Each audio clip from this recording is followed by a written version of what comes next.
Yfir 1000 manns komu saman í skrúðgarðinum við Heilbrigðisstofnun Suðurnesja í gærkvöldi til að mótmæla stífum niðurskurði til stofnunarinnar.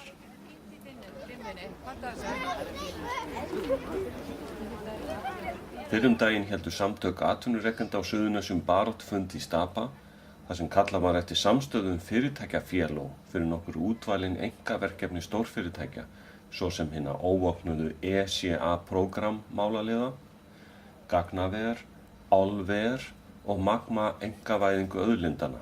Engin spítali, hvorki einkarekin, nýja af hina opinbera og flugverkefni ECA var skotið niður. Ásbrúarsvæðinu hefur verið lokað og draugar bærið farin að taka á sig mynd. Ríkisstjórn, sveitarfélög, stofnanir og fyrirtæki sem vildu hefja starfsemi bentu hvert á annað. Þegar aldrei var nauðsynlegra að skapa raunveruleg verðmæti, skapa tekjur þegar aðstæða var verið að skera niður, gerðist ekki neitt.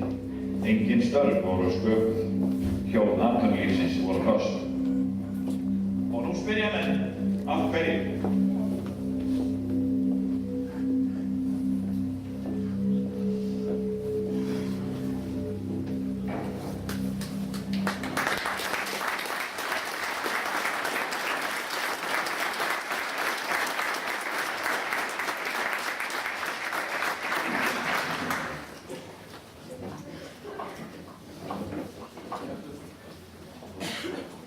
Ágætu fundamenn, ég ætla að taka þetta tröstar á að skila þessu fundi hérna í dag. Þar tókst þessum samtökum að fylla húsið af fólki sem ekki áttaði sig á eðli þessara samtaka eins og Ögmundur Jónasson benti fréttamanni Víkurfrétta á eftir fundinn. Að taka höndum saman og það er annað sem var áhrifaríkt, voru áhyggjur manna af skerðingu á grunnþjónustunni. En þá vil ég aftur minna á að menn verða að reyna að vera sjálfum sér svolítið samkvæmir. Við erum í niðurskurði, geigvænlegum niðurskurði á ríkisútgjöldum sem að hluta til voru samkvæmt forskrift Alþjóðagjaldeyrissjóðsins og dyggilega studdar af þeim samtökum sem stóða þessum fundi hér. Samtökum aðilum atvinnulífsins, sérstaklega atvinnurekenda sem fannst ekki nógu fast og hart gengið fram í niðurskurðinum. Krippan skrifaði eftirfarandi málið. Aumingjafólki sem satt á þessum peppfundi Grátkórsins.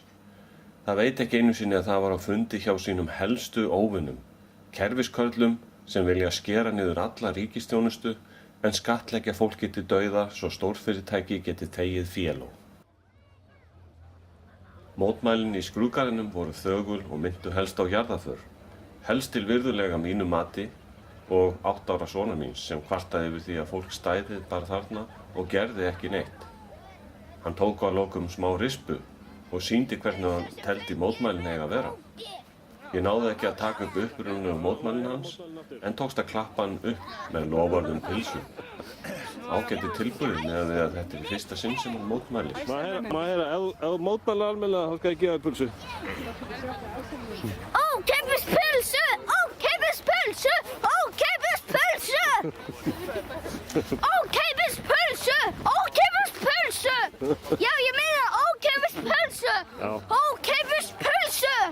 Já, heyrið það! Ókeypis pylsu! Ókeypis pylsu! Hvað með æsir? Ókeypis pylsu! Má ég heyra æsir líka? Já, við viljum fá að reka allur sem spila og ókeypis pylsur! Ókeypis pylsur! Já, ég meina ókeypis pylsur! Já!